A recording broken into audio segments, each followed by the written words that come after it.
Hello दोस्तों, स्वागत है आप सभी का हमारे इस चैनल पर। तो दोस्तों, मैं आपको पढ़ा रहा था सौरमंडल व पृथ्वी की उत्पत्ति के सिद्धांतों के बारे में। तो पिछले वीडियो में हम लोगों ने बात किया था इमैनुअल कांट की वायब राशि परिकल्पना के बारे में। मैंने आपको अच्छे से समझाया था। आई होप आपने समझा होगा, आपने वीडियो देखा होगा। तो आज हम लोग बात करेंगे लाप्लास की निहारिका परिकल्पना के बारे में, जो कि इमैनुअल कांट की वायब राशि परिकल्पना के बाद आता है। तो जो सिद्धांत आपके एग्जाम में पूछे जाते हैं, बीए सेमेस्टर फर्स्ट के एग्ज़ाम में आपसे पूछ सकता है कि जो है इमैनुअल कांट की वायब राशि परिकल्पना क्या थी, क्यों विफल हो गई, समझाइए। या फिर पूछ सकता है लाप्लास की जो निहारिका परिकल्पना थी उसके बारे में वर्णन कीजिए। तो ऐसा आपसे पूछ सकता है। लाप्लास की निहारिका परिकल्पना, इंग्लिश में इसको बोल सकते हैं नेबुलर हाइपोथेसिस ऑफ लाप्लास। बहुत ही इम्पॉर्टेंट है और आसान है। अगर आपने पिछला वीडियो देखा होगा तो इसको समझने में आपको थोड़ी सी भी प्रॉब्लम नहीं होगी। लगभग इमैनुअल कांट की वायब राशि परिकल्पना जैसा ही ये भी कॉन्सेप्ट है। सबसे पहले मैं आपको थ्योरी पढ़ा देता हूँ, फिर मैं आपको चित्र के माध्यम से समझा दूंगा क्या हुआ था। फ्रांसीसी विद्वान थे लाप्लास। इन्होंने अपना मत जो है 1796 में व्यक्त किया। यानी इन्होंने अपना विचार कब रखा? 1796 में। और अपने विचार का वर्णन इन्होंने किस में किया? Exposition of the world system नामक अपनी पुस्तक में। इनकी एक पुस्तक थी exposition of the world system. तो इसमें इन्होंने अपने विचार, अपने मत व्यक्त किए। इनका मत क्या था? लाप्लास की निहारिका परिकल्पना, यानी निहारिका परिकल्पना के बारे में इन्होंने अपना मत exposition of the world system में व्यक्त किया। इतना आपको याद रखना है। कब ये सिद्धांत दिया? 1796 में। यह परिकल्पना कांट के विचार से कुछ साम्य रखती। मैंने आपको बताया था, अगर आपने कांट का जो है थ्योरी पढ़ा है इमैनुअल कांट का, तो आपको ये परिकल्पना समझ में आ जाएगी। वही चीज़ लिखा है कि यह परिकल्पना कांट के विचार से कुछ साम्य रखती। साम्य मतलब साम्यता, यानी समानता रखती है। लाप्लास ने कांट की कुछ गलतियों को दूर करके अपना संशोधित विचार प्रस्तुत किया। यानी कि जो गलतियाँ की थी इमैनुअल कांट ने अपना कॉन्सेप्ट, अपनी थ्योरी, अपनी परिकल्पना देते समय, उन गलतियों को इन्होंने दूर किया, कुछ गलतियाँ दूर किया। अब देखते हैं कौन कौन सी गलतियाँ इन्होंने दूर किया था। देखिए, निहारिका अथवा आद्य पदार्थ के कणों के टकराव से ऊष्मा उत्पन्न नहीं हो सकती। ये पहली प्रॉब्लम थी। जैसे जब मैंने आपको इमैनुअल कांट का वायब राशि परिकल्पना पढ़ाया था, तो वहाँ मैंने आपको बताया था कि जो इमैनुअल कांट है उन्होंने बताया कि जो पदार्थ है या जो कण थे वे जब टकराए तो उनसे ऊष्मा उत्पन्न हुई और गति उत्पन्न हो गई। तो ये जो है पहली समस्या है। अब इसको अभी आगे लाप्लास महोदय दूर करेंगे। अभी तो समस्या बता रहे हैं कि इमैनुअल कांट की कौन कौन सी समस्या थी। तो पहली ये बताए थे जो गलत है, निहारिका अथवा आद्य पदार्थ के कणों के टकराव से पर्याप्त ऊष्मा नहीं उत्पन्न हो सकती। जबकि जो इमैनुअल कांट थे उन्होंने कहा था उत्पन्न होती है, इन्होंने कहा नहीं, ऐसा गलत है। फिर दूसरा है कणों के आपसी टकराव से गति नहीं उत्पन्न हो सकती। ये भी इन्होंने कह दिया। जैसे इमैनुअल कांट ने बताया था जब कण आपस में टकराए तो ऊष्मा उत्पन्न हुई, गति उत्पन्न हुई। इन्होंने दोनों को नकार दिया, कहा कि नहीं, ना तो ऊष्मा उत्पन्न हुई है, ना तो ऊष्मा उत्पन्न होगी और ना ही गति उत्पन्न होगी। आकार में वृद्धि के साथ गति में भी वृद्धि नहीं हो सकती। ये भी बात इन्होंने ठुकरा दिया लाप्लास ने। इमैनुअल कांट ने भी कहा था कि जैसे जैसे निहारिका का आकार बढ़ता गया वैसे वैसे उसकी गति भी बढ़ती गई। इन्होंने कहा ऐसा नहीं है। अब आगे देखते हैं इन्होंने इसको कैसे डिफाइन किया। देखिए, प्रथम समस्या अर्थात निहारिका के ताप की समस्या हल करने के लिए उन्होंने यह मान लिया कि ब्रह्मांड में पहले से ही एक विशाल निहारिका यानी नेबुला थी। किसने मान लिया? लाप्लास ने। जैसे अब थोड़ा सा मैं आपको बता देता हूँ इमैनुअल कांट ने क्या कहा था, तभी आपको समझ में आएगा। इमैनुअल कांट ने कहा था कि प्रारंभ में ब्रह्मांड में कुछ पदार्थ थे, ठंडे थे, छोटे छोटे पदार्थ बिखरे थे, ठोस पदार्थ बिखरे हुए थे। बाद में क्या हुआ, उनमें आकर्षण के कारण टकराहट शुरू हो गई और फिर ऊष्मा और गति उत्पन्न हो गई। ये इमैनुअल कांट ने कहा था। लेकिन चूँकि आपसी टकराव से ऊष्मा और गति नहीं उत्पन्न हो सकती, इस बात को सही सिद्ध करने के लिए लाप्लास ने यह मान लिया कि जो है कि पदार्थ वगैरह नहीं था, पहले से ही एक निहारिका थी। लाप्लास ने समस्या का ही हल कर दिया। इन्होंने कहा कि ब्रह्मांड में पहले से ही एक विशाल तप्त निहारिका थी। तप्त मतलब जलती हुई गर्म निहारिका थी। यानी कि इमैनुअल कांट का जो टकराहट, ऊष्मा उत्पन्न, गति उत्पन्न, ये वाली जो बात थी उसको इन्होंने गलत साबित कर दिया, क्योंकि इन्होंने सीधे सीधे कह दिया कि एक निहारिका थी, वो मतलब बनी नहीं थी, वो पहले से बनकर तैयार थी। ऐसा नहीं था कि पदार्थ टकराए, फिर ऊष्मा उत्पन्न हुई, गति उत्पन्न हुई, तब जाके निहारिका बनी। लाप्लास ने कहा कि पहले से ही एक निहारिका थी, यानी कि वो वाला जो उनका कॉन्सेप्ट था उसको इन्होंने गलत साबित कर दिया। फिर इन्होंने कहा यह निहारिका प्रारंभ से ही गतिशील थी। ये लो दूसरा उनका जो गलती थी उसको भी इन्होंने सुधार दिया। इमैनुअल कांट ने कहा था कि टकराहट से गति उत्पन्न हुई। इन्होंने कहा नहीं, वो तो पहले से ही निहारिका गतिशील थी, टकराहट से गति कैसे उत्पन्न होगी, टकराहट ही नहीं हुई तो गति कैसे उत्पन्न होगी। इन्होंने कहा एक निहारिका थी और वो प्रारंभ से ही गर्म थी, गतिशील थी। पूरा जो है उनका संशोधन कर दिया एकदम। फिर इन्होंने कहा यह निहारिका निरंतर ठंडी होकर यानी शीतल होकर आकार में सिकुड़ती जा रही थी, जबकि इसके विपरीत इमैनुअल कांट ने क्या बताया था कि जैसे जैसे ताप बढ़ रहा था निहारिका बड़ी होती जा रही थी। इन्होंने इसका उल्टा कह दिया, यानी उनमें संशोधन कर दिया। इन्होंने कहा कि जैसे जैसे निहारिका ठंडी हो रही थी आकार में सिकुड़ती जा रही थी। ओके, तो इतना आपको समझ में आ गया होगा। यानी 3 गलतियाँ जो इमैनुअल कांट ने की थी उसको इन्होंने सुधार दिया। अभी अपना थ्योरी देते हैं, अपना कॉन्सेप्ट आगे देते हैं और क्या कहते हैं अभी देखते हैं हम लोग। इस प्रकार उपयुक्त 3 स्वयं के माने हुए तथ्यों के अनुसार अतीत काल में ब्रह्मांड में एक गतिशील एवं तप्त महापिंड था। महापिंड मतलब निहारिका था, जिसको लाप्लास ने निहारिका नाम दिया। निहारिका की गति के कारण विकिरण द्वारा ऊष्मा का ह्रास होने लगा, जिस कारण इसका बहिर्भाग शीतल होने लगा। लाप्लास ने बताया कि प्रारंभ में ब्रह्मांड में एक निहारिका थी जो बहुत तप्त थी, यानी गर्म थी और गतिशील थी, और वो निरंतर ऊष्मा का विकिरण कर रही थी। तो चूंकि ऊष्मा का विकिरण लगातार होने से क्या हुआ कि ऊष्मा ह्रास होने लगा, उसमें मतलब ऊष्मा की हानि होने लगी, यानी धीरे धीरे ऊष्मा खत्म होने लगा, वो ठंडी होने लगी एक प्रकार से। और जब ठंडी होने लगी तो आगे देखते हैं। इन्होंने कहा कि जब वो ठंडी होने लगी तो वो सिकुड़ने लगी। भाई कोई भी चीज़ अगर ठंडी होगी तो सिकुड़ेगी ही। जैसे आप ठंडियों में सिकुड़ जाते हैं, भाई लेटते हैं आप ठंडी में तो क्या पैर फैला के लेटते हैं? नहीं, सिकुड़ जाते हैं, ताकि आपके शरीर से ऊष्मा कम से कम निकले। तो जब निहारिका ठंडी होने लगी तो सिकुड़ने लगी और ठोस होने लगी। इस प्रकार निहारिका के निरंतर शीतल होने के कारण उसमें संकुचन होने लगा। संकुचन मतलब सिकुड़ने लगा। परिणाम स्वरूप निहारिका के आकार अथवा आयतन में ह्रास होने लगा।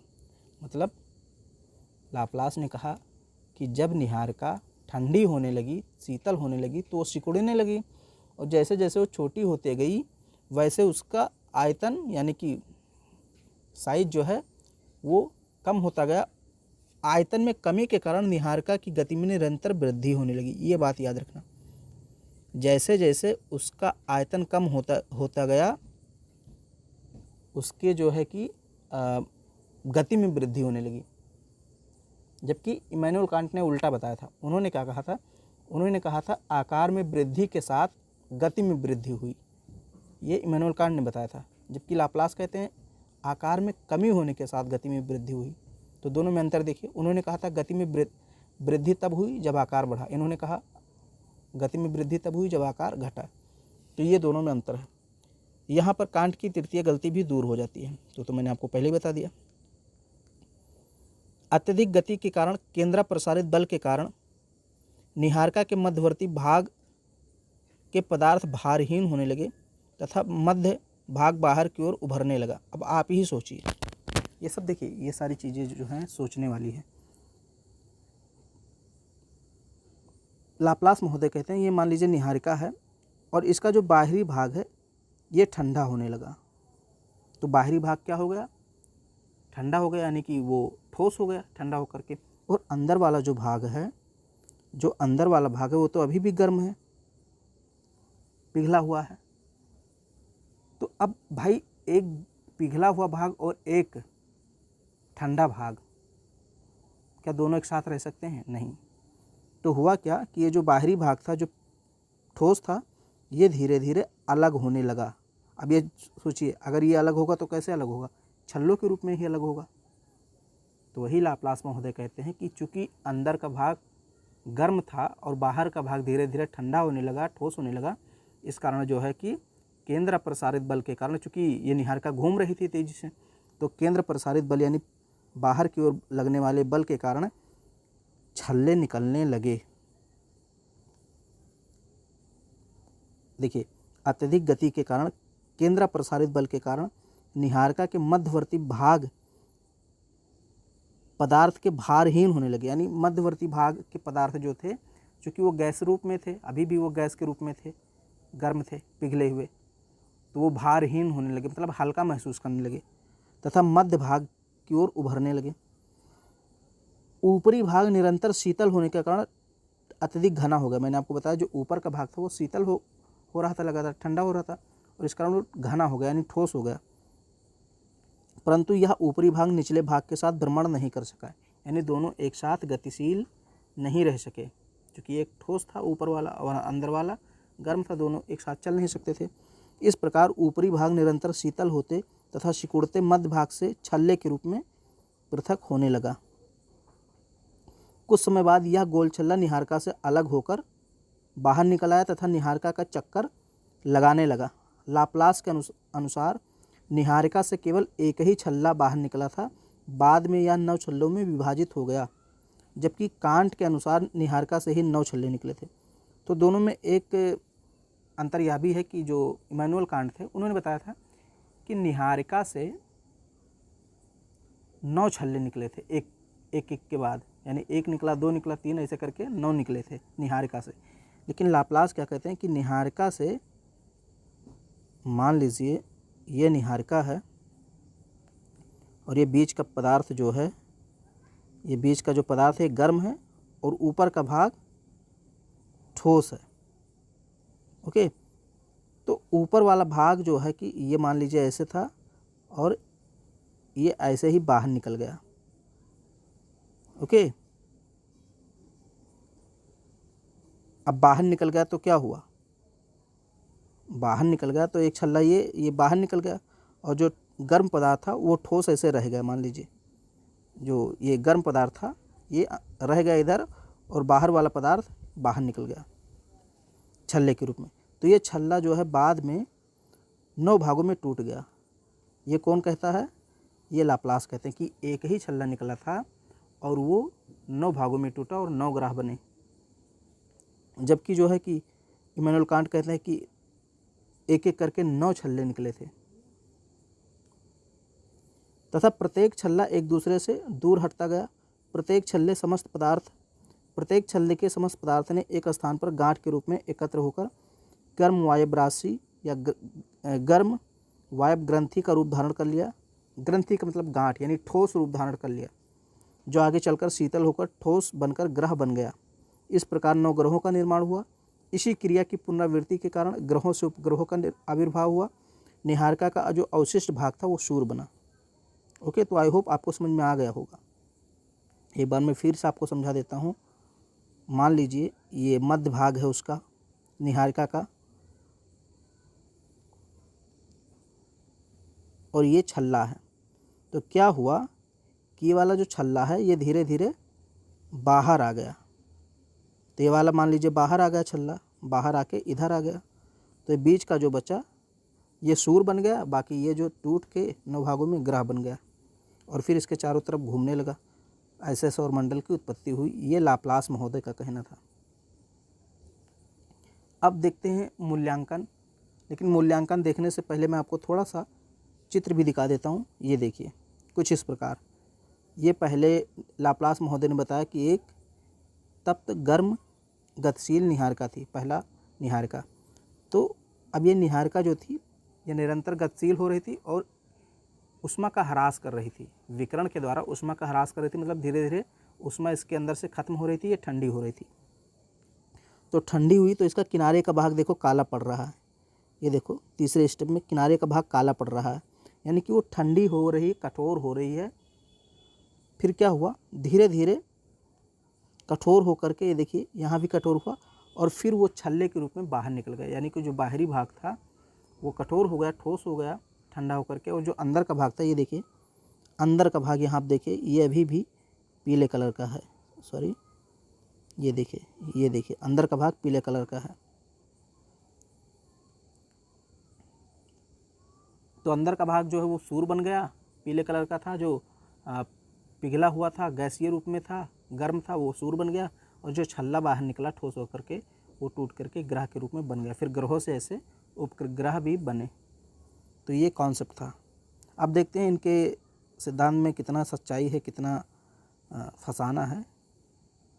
मूल्यांकन में क्या देखते हैं, सही गलत, यानी इन्होंने क्या चीज़ें सही कही, क्या गलत बताई।